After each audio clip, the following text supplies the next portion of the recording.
İki nəfərdən söhbət gedir. Azad və Veradan söhbət gedir. Hansı ki, Azad burada электронные письма, то есть сторонник того, чтобы отправлять электронные письма, amma Vera isə əksinə, сторонница того, чтобы отправлять традиционные письма. Və bu iki personajın arasında olan bir dinləmədən söhbət gedir. Məsəl üçün, burada A variantında deyir ki, на какой вопрос можно найти ответ в тексте. Ona görə gəlin bir dəfə, son dəfə qulaq asaq diqqətli şəkildə. Письма. Sorry. Привет, Вера. Ты на почту? Да, на почту. Хочу отправить письмо своей школьной подруге. А ты тоже на почту? Нет, я в библиотеку. Я уже забыл дорогу на почту. Давно не пишу письма. В последнее время отправляю все сообщения только по электронной почте. Buradan da başa düşürük ki, Azad у нас сторонник электронной почты. А я очень редко хожу в интернет-кафе. Только тогда, когда нужно послать срочное сообщение. Burada isə Vera qeyd edir ki, mən çox nadir hallarda deməli internet kafeyə gedirəm. Ancaq o halda gedirəm ki, əgər mən çox təcili şəkildə kiməsə bir məlumat göndərməliyəmsə. И быстро получить ответ. Я очень люблю писать письма. Пишу родителям, подругам, своей бывшей учительнице. Deyir ki, mən məktub yazmağı çox sevirəm. Öz rəfiqəmə, müəllimə və ümumiyyətlə hamıya məktub yazmağı çox sevirəm. И быстро получить ответ. Я очень люблю писать письма. Пишу родителям, подругам, своей бывшей учительнице. Обычно я пишу длинные подробные письма. В них я описываю свою жизнь, где была, что видела, рассказываю о своих друзьях. А я совсем не люблю писать письма. Скучное занятие. Никогда не мог написать больше 10 строчек. Azad isə burada qeyd edir ki, pisać pisma это очень скучное занятие. Yəni ki, çox sıxıcı bir məşğuliyyətdir. Deyir ki, heç vaxt 10 sətirdən çox yaza bilmirəm və çox səbirsiz davrandığını deyirdi. Yəni ki, mən əgər hər hansı bir məktubu göndərirəmsə, ondan sonra onun cavabını gözləmək mənim üçün çox səbirsizdir. В общем, такой вот обычный текст, так скажем. Deməli, birinci sualımızda qeyd olunur ki, на какой вопрос можно найти ответ в тексте? Deməli, bu dinlədiyimiz mətndə hansının cavabını tapa bilərəm? A variantında deyir ki, какую книгу хотели взять Azad и Natasha? Вообще, Natasha kimdir? Bu haqda ümumiyyətlə bir məlumat yoxdur. Natasha deyə bir personajımız da yoxdur. Deyir ki, ya da bəlkə də var idi. Əgər sonda gözləyirsə, dəqiq yadımda deyil. İndi axıra qədər qulaq assam bilərəm. Deməli, deyir ki, Azad və Natasha bibliotekadan hansı kitabı götürmək istəyirdilər? Deyil. B variantında deyir ki, почему бабушка Azada отказалась от традиционного письма? Deyir ki, niyə Azadın nənəsi bildiyimiz ənənəvi məktublardan vaz keçib? Halbuki orada belə bir cümlə işlədir Azad ki, ты думаешь, как моя бабушка. Она тоже очень любит писать письма. Vera deyir ki, sən mənim nənəm kimi fikirləşirsən. O da deməli məktub yazmağı çox sevir. B variantı bizə uyğun deyil. C variantında где жила школьная подруга Vera? Deyir ki, Vera'nın məktəb rəfiqəsi harda yaşayırdı? Yox. E variantında deyir ki, в какую библиотеку спешил Azad? Azad hansı bibliotekaya gecikirdi? Bu haqqda da bir məlumatımız yoxdur. Ona görə qalır D variantımız. Почему Azad не ходит на почту? Azad niyə poçta getmir? Çünki o tradisionlu, потому что он не pишет традиционные письма. Çünki o bildiyimiz ənənəvi məktubları yazmır. Ona görə birinci sualda düzgün variantımız olacaq variant D. Aydın olmayan nəsə varmı? Agir. Все понятно? Понятно. Хорошо. İkinci suala gəlim. Укажите верное утверждение по тексту. Mətnə aid olaraq düzgün variantı göstərməliyik. Baxın, A variantında deyir ki, Vera и Azad по дороге на почту беседуют о своих друзьях. Deyir ki, Vera və Azad poçta gedən yolda öz dostlarından danışırlar. Birinci ondan başlayaq ki, Azad poçtaya getmir. İkinci də onların danışdığı mövzu ortaq dostları deyil, məktublaşma haqqında danışırlar. Ona görə A variantımız gedir. B variantında Azad предпочитал писать подробные письма своим друзьям. Azad deyir ki, belə doskонально, подробно, yəni ki, hər detallı şəkildə öz dostlarına məktub yazır. Halbuki mətndə qeyd olunur ki, 10 sətirdən çox yaza bilmirəm. Yəni səbrim çatmır, yaza bilmirəm, fikrimi ifadə edə bilmirəm. Ona görə B də gedir.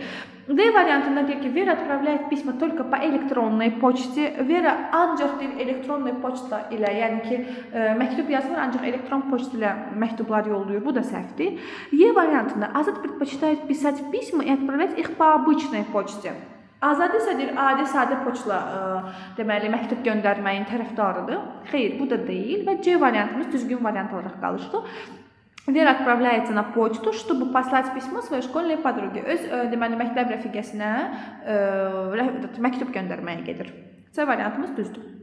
3-ə baxırıq. Deyir ki, дополните предложение словами из текста. Mətndən olan sözlərlə deyir cümləmizi bitirməliyik. Yazır ki, Vera считает, что традиционные письма. Vera fikirləşir ki, deməli bu yazdığımız ənənəvi məktublar bunlar nədir? A variantında послание, которое можно хранить годами и перечитывать.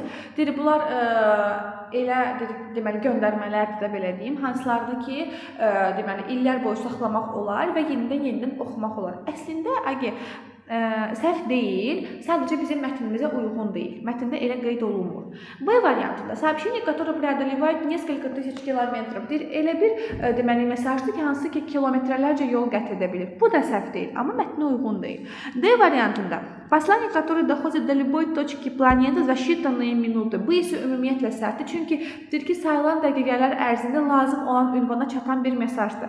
Səhvdir axı, çünki bu elektron poçtun, necə izah edim sizə, açıqlamasıdır da, amma adi bildiyimiz tradisional pisma ənənəvi məktubların açıqlaması deyil. E variantında скучное занятие. Скучное занятие sıxıcı məşğuliyyət deməkdir.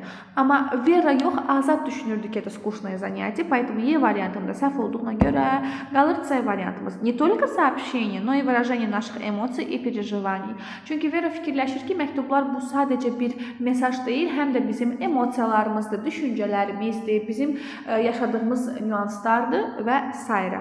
Ona görə də 3-də C variantımız olacaq düzgün variant. Razı olmayan var mənimlə?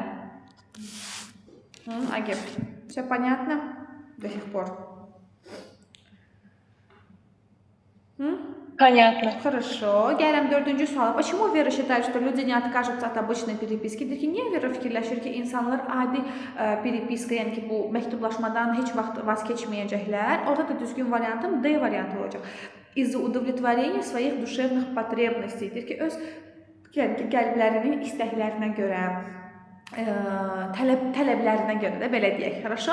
Axı orada qeyd edir ki, что Вера считает, что традиционные письма это не только сообщения, это значит выражение наших эмоций, переживаний, мыслей, yəni ki, öz emosiyalarını, düşüncələrini ifadə etmə şəkli olduqlarına görə, ona görə heç vaxt insanlar düşünür ki, heç vaxt insanlar adi məktublaşmadan vaz keçməyəcəklər.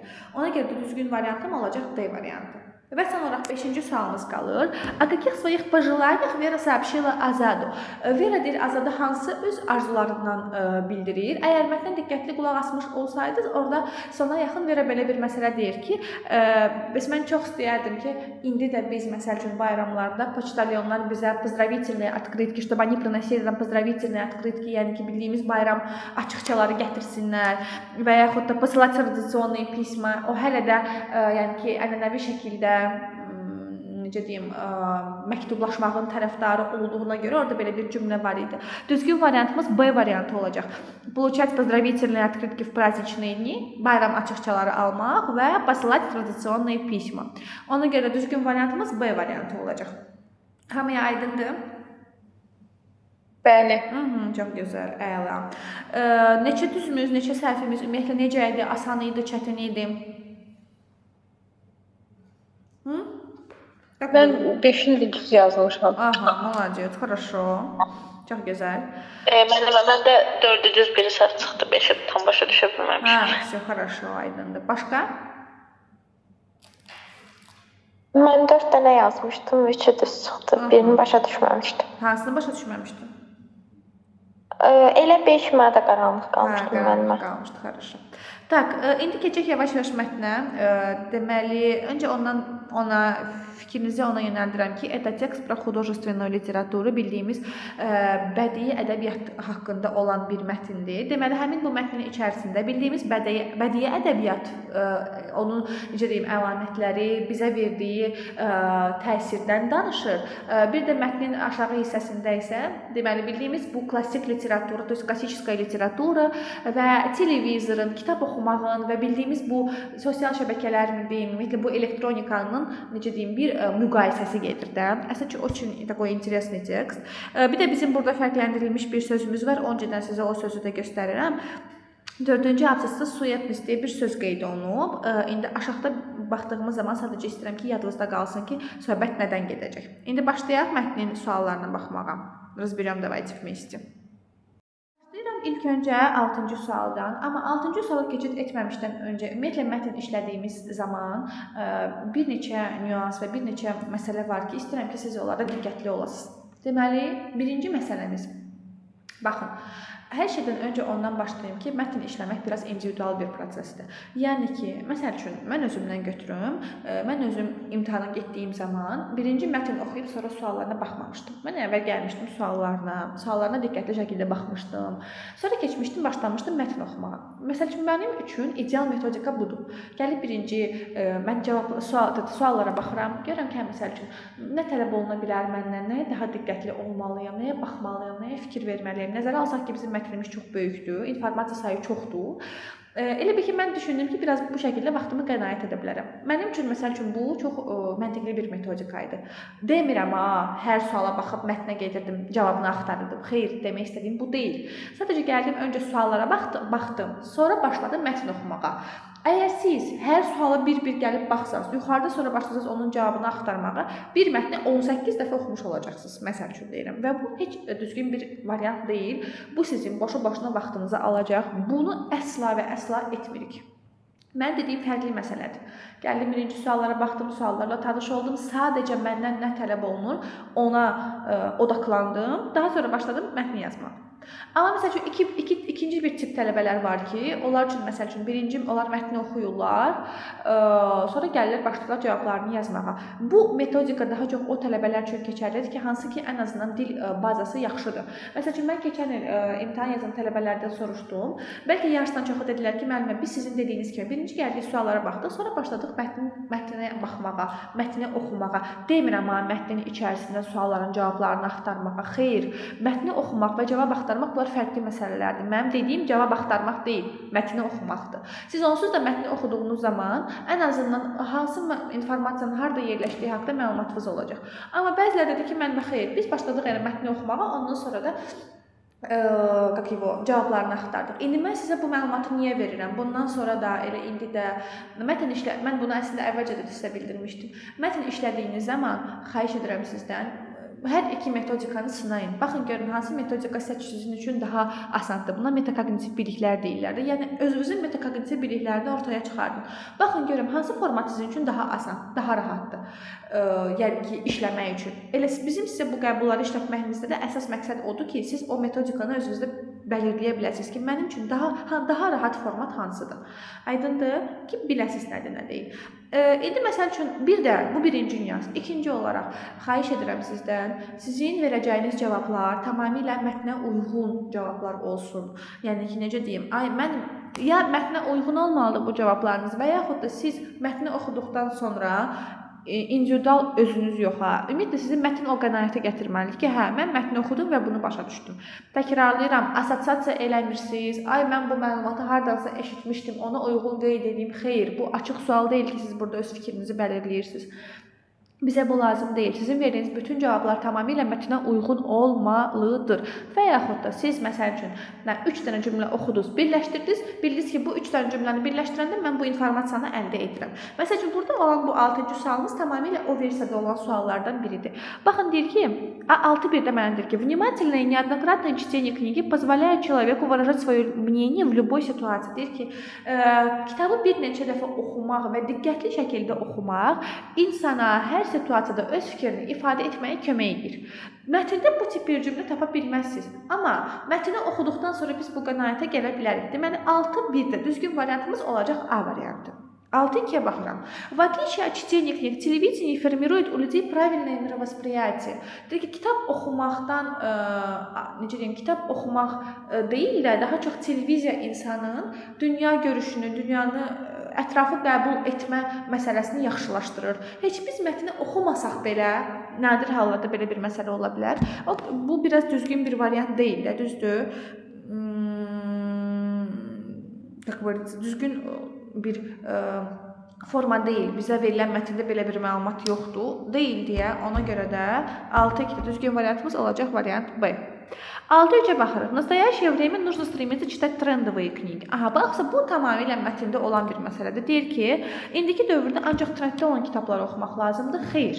Bu düzgün deyil. Mətndə də qeyd olunub ki, trendовые kniги ancaq məsəl üçün kiminsə zövqünə uymaya bilər o kitablar və yaxud da bütün trenddə olan kitablar yaxşı kitablardır deyə bir nüans yoxdur. Mətndə də bu qeyd olunmadığına görə, ona görə də 6-3-də olan variantımız səhv variant olaraq götürüləcək.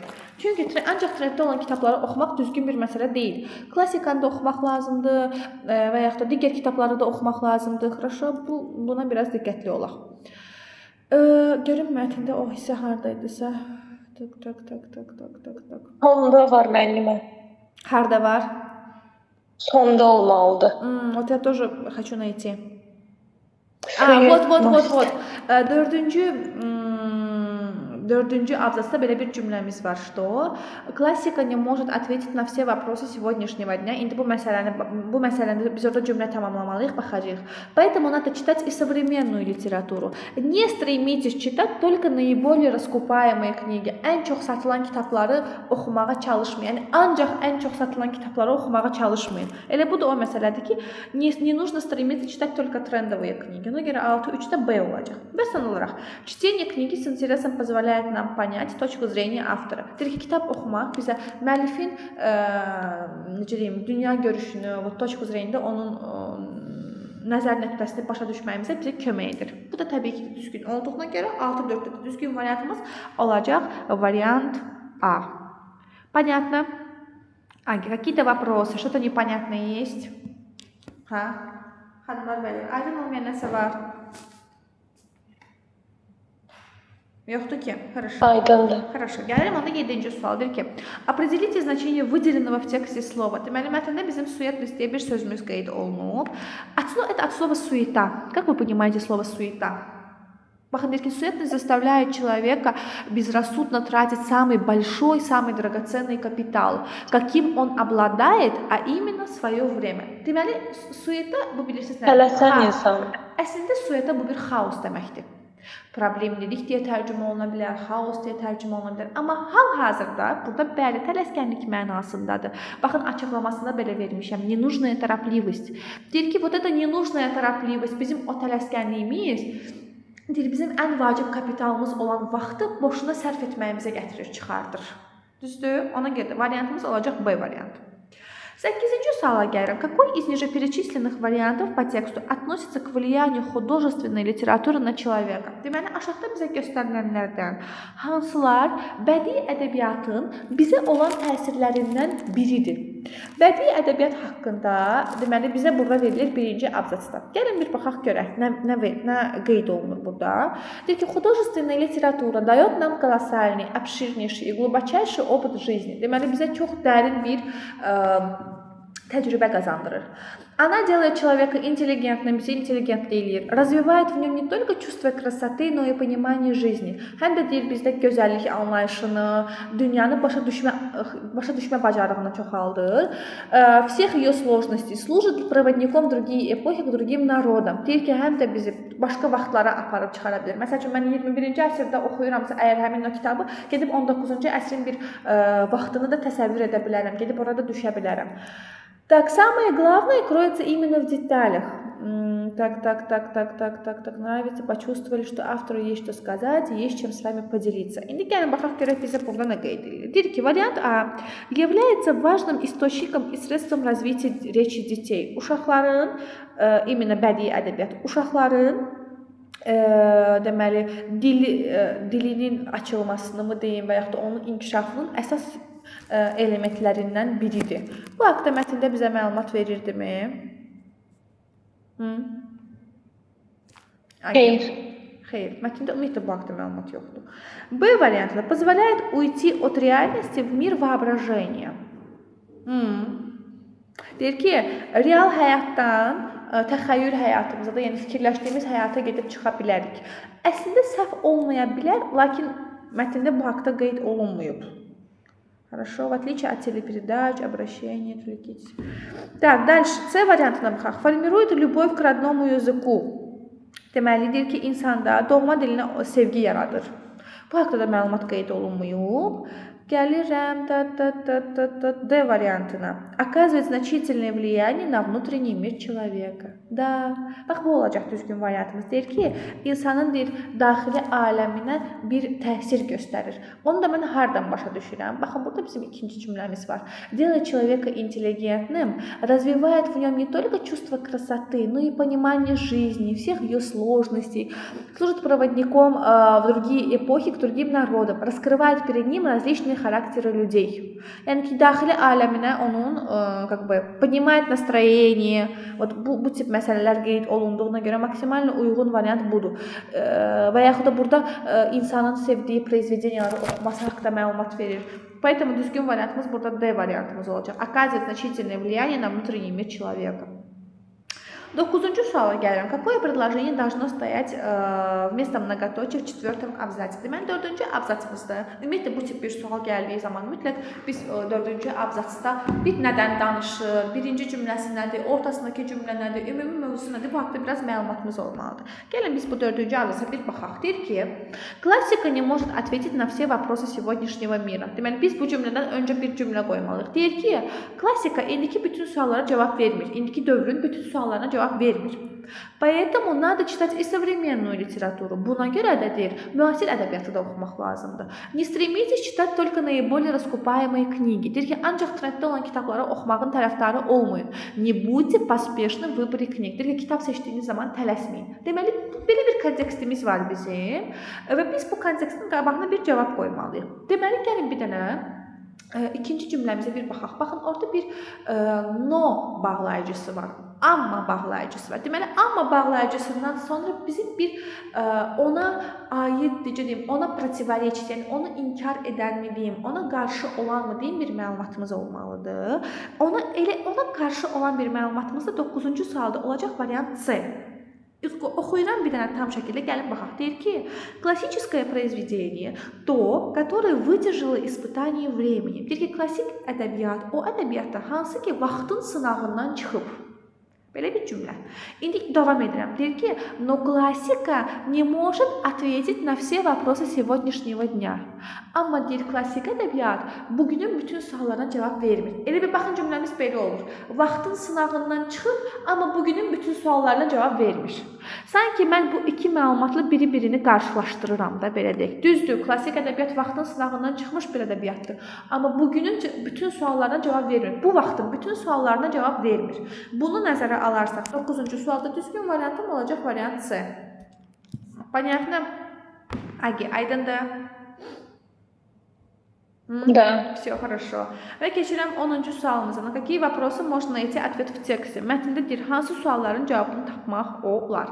Baxın, birinci sualımıza gəlin. Baxın, deyir ki, каким образом при чтении книги можно развить чувство красоты и понимание жизненных проблем? Deyir ki, kitab oxuduğumuz zaman özümüzdə o gözəllik hissini, yəni daxili gözəllikdən söhbət gedir də və həyatı anlama deməli hissini necə inkişaf elətdirə bilərik? Bunun cavabı var mətndə? Hangi? Mən bunu seçmişəm. Mən götürməmişəm əlimə bunu. Дело в том, что... Почему чтение? Так, какими принципами следует руководство при выборе книги для поднятия настроения? Bir dəqiqə baxın buna. Секундочку, я посмотрю. Вот смотрите, burada belə bir məsələ var. Deyir ki, каким образом при чтении книги можно развить чувство красоты и понимание жизненных проблем? Deməli deyir ki, özümüzün o daxili gözəlliyini və ətrafdakı problemləri anlamanı, həyatı anlamağı biz özümüzdə necə развивать eləyə bilərik? Bu məsələdən sonra orada belə bir cümlə gəlir. Но все это кроется только тогда, дается только тогда, когда вы читаете, вникая во все мелочи. Ancaq bütün detallara diqqət etdiyimiz zaman bu bizə verilir. Ибо самое главное часто кроется именно в деталях. Çünki ən vacib olan ancaq bir detallarda olur çox zaman. Deməli, əgər biz detallı şəkildə oxusaq, problemləri başa düşə bilərik, daxili gözəlliyimizi anlaya bilərik. Var bunun cavabı. Birin cavabı var. İmенно ondan sonra gələn iki cümlədə. Çünki deyir ki, но все это дается только тогда, когда вы читаете, вникая во все мелочи. Bütün detallara diqqətli olduğunuz zaman onun o bizə açılır, o bizə verilir. Ona görə birin cavabı var, bir olacaq burada. Хорошо. İkiye baxaq. Какими принципами следует руководствоваться при выборе книг для поднятия настроения? Ki, deməli, əhval-ruhiyyəmizi qaldırmaq üçün kitab seçirik və o zaman hansı prinsiplərdə diqqətli olmalıyıq sizinlə? Var mı onun cavabı? Bu yoxdur. Da, çünki orada əslində bu əhval-ruhiyyəni qaldırmaq üçün bizə ikinci abzatsda verilir. Deyir ki, если в первый раз вы прочли произведение внимательно, прочитайте ее еще раз. Deyir ki, əgər sizin deməli bir hansı bir əsəri oxumusunuzsa və o əsəri tam anlamamısınızsa, onu bir dəfə də oxuyun. У человека должны быть любимые произведения, к которым он обращается неоднократно. Deyir ki, insanın elə sevdiyi əsərlər olmalıdır ki, onlara bir neçə dəfə qayıda bilsin. И может рассказать о подходящей обстановке окружающим и этим поднять настроение. Deyir ki, deməli, hər insanın öz sevdiyi əsərləri olmalıdır və o bu əsərləri haqqında hamıya danışa bilməlidir də. Yəni ki, bir neçə dəfə qayıdıb onları oxuya bilməlidir, danışa bilməlidir və kiməsə danışdığı zaman da kimisə əhval-ruhiyyəsini qaldırmalıdır. Biz sadəcə bizim əhval-ruhiyyəmizi qaldıra bilər qeyd edirik. Amma hansı prinsiplərə uyğun olaraq bunu yazmalıyıq? Bu haqqda bizim məlumatımız yoxdur. Ona görə yoxdur. По какой причине чтение книг намного полезнее, чем просмотр телевизионных программ? Bu haqda isə bizə tamamilə 3-cü abzatsda cavab verir. В отличие от телепередач, обращение к художественным произведениям предоставляет свободу выбора и расширяет наш кругозор. Çünki bizim dünya görüşümüzü daha çoxaldır. Bu haqda 3-cü abzatsın 3-cü cümləsində bizə məlumat verir. Ona görə bu var. 4-ə baxırıq. Почему чтение книг способствует развитию мыслительных способностей? Deyir ki, niyə düşünmə, necə deyim, bacarığımızı daha da yaxşılaşdırır kitab oxumaq? Varmı bu? Yoxdur. Yox. Əslində biz bilirik ki, elədir, lakin bizə bu haqda məlumat verməyib. Ona görə 4 də getdi. Почему выбор книги современной литературы должно происходить неторопливо? Deyir ki, niyə biz kitab seçimimizdə tələsməməliyik? Bu haqda isə bizə məlumat verir 4-cü abzatsda. Хорошо, çünki yazır, не будьте поспешны в выборе книг. Kitab seçdiyiniz zaman deyir ki, tələsməyin. Çünki kitab seçdiyimiz zaman tələsək, orada son cümləmiz var. То есть суетность заставляет человека безрассудно тратить самое большое. Çünki biz boşuna vaxt itirmiş olarıq. Yəni ki, boşuna vaxt itirməyək deyə kitab seçimində də diqqətli olmalıyıq. Buna görə cavabım olacaq 1-3-5. Aydındır? Agi, понятно? Da. Все, хорошо. Keçək onda ikinci mətnimizə. İkinci mətndə bizə nədən danışır? Deməli, lavanda haqqında səhv etmirəmsə, правильно? Про lavanda. Müəllimə, deyəsən ekran hərəkət eləmir. Siz Yox, indi keçəcəm, narahat olmayın. Hə. İkinci səsindən. Burada video qeyd edəndə ekran onsuz da stabil şəkildə qalır, statik şəkildə qalır. Хорошо?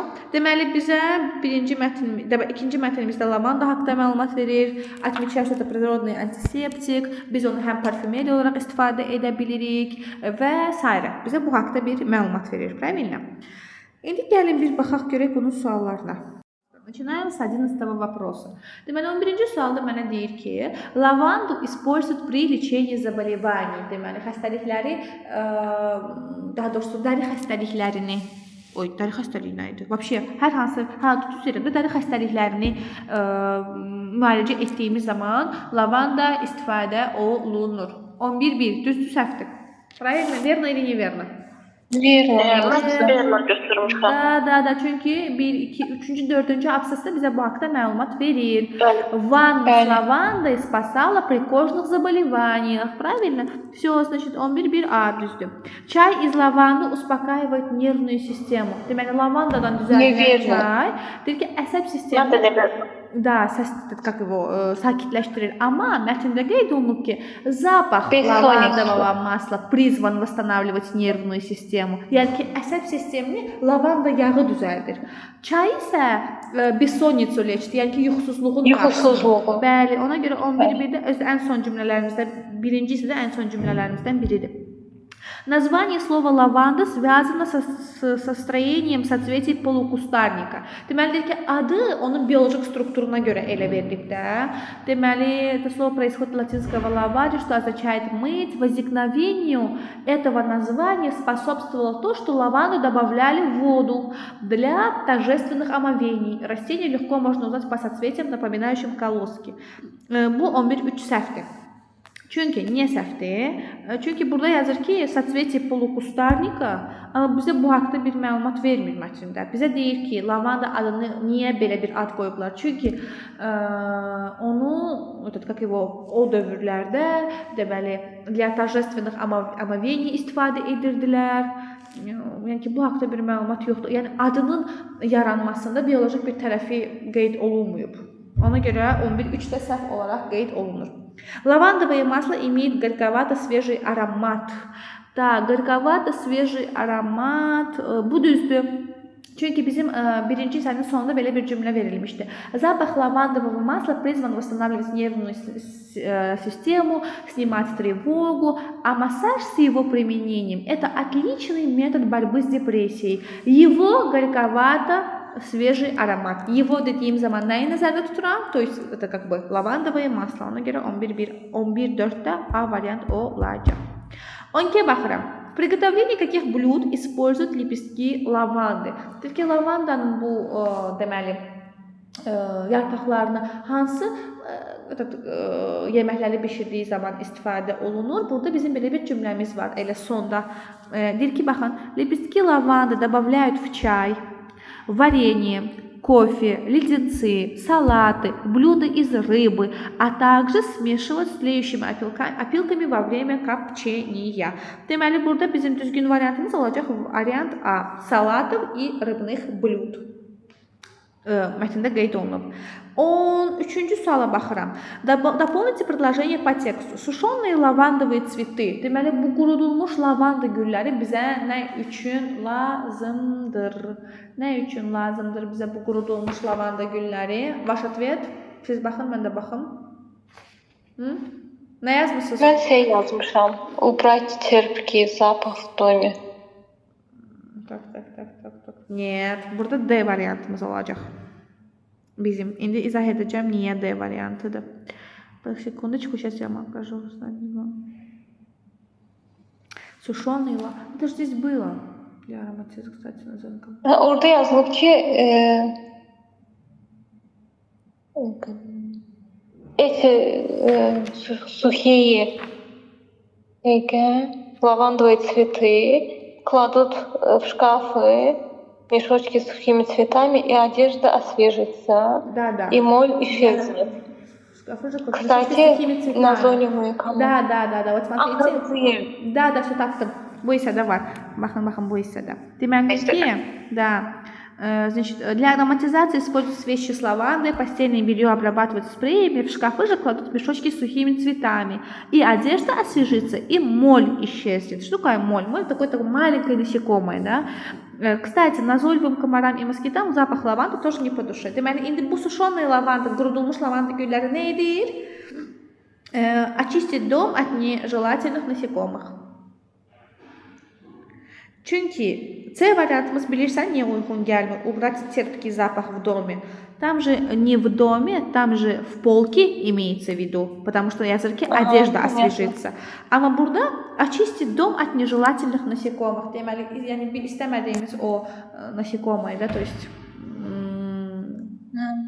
Bu halda biraz qararsız qaldım. Həşəratlardan işçizasiya, чтобы həşəratlarımız yox olsun. Моль, комар, москиты и так далее. Ona görə D variantı olacaq orada. Каким полезным свойством обладает лаванда в народной медицине? Deyir ki, deməli bu bədii xalq təbabətində nə kimi onun bir rolu var? Şey yazmışam, уменьшает тревожное состояние, улучшает качество. Bəli, da уменьшает тревожное состояние, yəni ki, depressiya halından mı deyim, o stres halından bizə çıxardır və orada qeyd olunmuşdu, çay с высушенными цветками лечит бессонницу. O da var. Ona görə variant C də düzdür. Amma D variantında антисептические свойства есть, а вот память не улучшает. Там D variantında противосудорожные действиясы yoxdur, amma ki bessonnicu lечит. Hərəsində biri ilə bir ki düzgün gəlmir də, maksimal düzgün variantımız C variantıdır. 15-ci suala baxırıq. Na какие вопросы можно найти ответ в тексте? Hansının cavablarını mətndə tapmaq olar? Nə yazmışıq 15-ci suala? 2-3 yazmışam mən. 2 yazmışıq. Mən də 2 yazdım.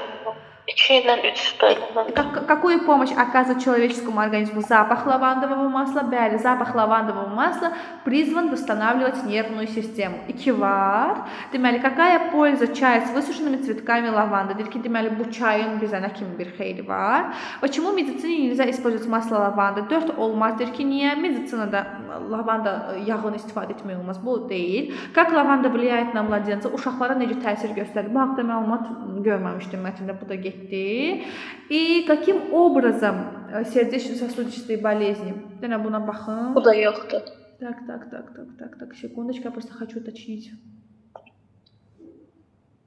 Нет, bu da yoxdur вроде. Да, yoxdur. Итого получается cevabımız 2-3. 16-cı sualdan deyir ki, укажите слова, сочетающиеся словом обидный. Обидный deyə bir söz qeyd olunub. Mən bu parodimi bəlkə də 100 milyon 828 dəfə demişəm sizə. Обидный incidən və yaxud da küstürən deyə tərcümə olunur. Əgər fikir versəz, mötərizədə A-ya və O-yedi qeyd olunub. Yəni bu o deməkdir ki, həm kişi cinsi, həm qadın cinsi, həm orta cinsli olan sözlə uzlaşdıra bilərsiniz. Deməli, mən deyə bilərəm обидная шутка, deyə bilərəm обидное слово, deyə bilərəm обидное замечание. Beləliklə də düzgün variantım olacaq variant D. Deməli, küstürən, incidən zarafat, söz və yaxud da замечание isə bu bilirsiniz, məsəl üçün necə izah edeyim замечание? Yəni ki, предупреждаю, da, yəni ki замечание. Nəysə, söz Azərbaycancasını unutdum, gərək baxım ona. В общем, məsəl üçün nəyisə səhv edirsən, mən sənə onu göstərim ki, sən bunu səhv edirsən, səhv iş görürsən mənasında. Deməli, amma əgər человек, гость və serдце sözü ilə istifadə olunacaq idi, обидчивый, bəli, хорошо. Но yaxşı yadımızdadır. 17-yə baxırıq. Укажите, при помощи какой приставки нельзя образовать слово от глагола давать? Aşağıda göstərilənlərdən deyir, hansını mən давать sözünə deməli, əgər əlavə etsəm, o elə bir söz alınmaz. Задавать olar. Məsələn, задавать домашнее задание, ev tapşırığı vermək. Передавать ötürmək deyə tərcümə olunur. Məsələn, передавать книгу. Сдавать təhvil vermək deyə tərcümə olunur. Bəzən də məsəl üçün deyirik, universitetə sənəd verir ki, сдаёт документы в университет. Выдавать da ola bilər, amma удавать deyə bir feilimiz olmadığına görə Y variantımızda səhv hesab olunur. 18-ci suala baxırıq. Укажите ошибку в выборе нужного по значению слова. Səhv olanı göstərməliyik sizinlə. Deməli, bizim burada səhv olan variantımız, deməli, сводный брат, дата праздничная, слово производное, труд продуктивный. Вариант А olacaq. Çünki спасительным может быть какое-то слово. Например, спасительное слово, спасительная речь. А вот круг demişdim, konkret olanlarla spasательный istifadə olunur. A variantında spasательный olmalıydı, bəli. Brat сводный düzgündür, yəni ki, doğma olmayan. Data праздничная, bayram tarixi okeydir. Слово производное, bəli. Məsəl üçün, başqa bir sözdən yaranmış söz, bu da düzgündür. Və produktivный trud, yəni məhsuldar əmək, bu da okeydir. 19-a gəlirəm, deyir ki, cümləni məna olaraq tamamlamalıyıq. Дополните предложение по смыслу. Все промокло так, ki, hər şey elə yaş oldu ki, что развести огонь было очень трудно. Odu alovu yandırmaq çox çətin oldu. Hər şey yaş olduğuna görə odu alovu yandırmaq çətin oldu. Məsələn, A variantımızda deyir ki, поярче пылал огонь. Hər şey yaş olubsa, necə bizim odumuz, alovumuz belə tam yarki yana bilər? A olmaz. Nə bilim, digər variantların orada heç biri məna olaraq düzgün gəlmir. Tək düzgün variantımız B variantıdır. Hər şey nəm, yaş olduğuna görə od alovu yandırmaq mümkün olmadı. Yəni çox çətin oldu. Və sonra 20-ci sual bəlkə də bu vaxta qədər yazdığınız mətn qur sualları arasında ən asan sualdır da, yəni ki, mən bilmirəm bu sualı bura salmaqlarda vəbşə məqsədi nədir. Nədən başlamışıq burada ümumi bir məlumat olaraq? 4 ilə başlamalıydıq. 4 ilə başladıq. Niyə 4 ilə başladıq? Çünki ümumi bir məlumatımız sadədir. Yəni ki, bir dənə 4-cü var. 4-də də bunu çıxdım. Qalır 2 variantımız. Deyir ki, в теплых водоемах живут уникальные создания, пауки, рыбоеды. Deyir ki, çok isti водоемы. Водоемы hər şey ola bilər. Это может быть озеро, это может быть река və s. Deyir ki, çox unikal yaradılışlar yaşayırlar. Deməli, balıq yeyən pauk. Pauk nədir Azərbaycanca? Pavuk. Elə pavuk deyil. Hörümçək. Hörümçək, təşəkkür edirəm. Və 4 ilə başladıq. Deyir ki, bax, это уникальные создания, yəni ki, unikal məxluqlardır. İndi 2 ilə davam edəcəm, niyə onların unikal olduğunu göstərəcəm. Особенность этих пауков плетение сетей и погружение их в воду. Deməli, bu pavukların əsas belə, deməli, bu nə idi pavuk Azərbaycanca? Yadımdan çıxdı. Hörümçək. Hörümçək, təşəkkür edirəm. Yəni bu hörümçəklərin əsas xüsusiyyətlərindən biri isə, deməli, onlar belə setka kimi bir şey tikirlər və onu suya atırlar. Aydındır? И погружают их в воду. 2 ilə davam edəcəm. Bunu da silirəm buradan. 3. В сплетенную сеть попадают различные рыбы и лягушки. Həmin bu setkanın içərisinə fərqli-fərqli heyvanlar düşə bilər. Məsələn, balıqlar düşür, nə bilim, qurbağalar düşür və bir ilə də bitirəcəm. Pavuk с удовольствием их съедает və həmin bu hörümçək də çox belə məmnuniyyətlə onları yeyir. Düzgün variantımız olacaq variant A. Aydın olmayan nəsə var? Agi, все понятно? Понятно. Все хорошо. Agi, sizə göndərdiyimin aşağısında burada esse mövzusu da var. 2 dənə esse mövzusu da qeyd olunub. Gün sonuna qədər kimlər esse yazacaqsa yazıb göndərin mənə. Хорошо? Хорошо. Давай. Хорошо. Nəsə sual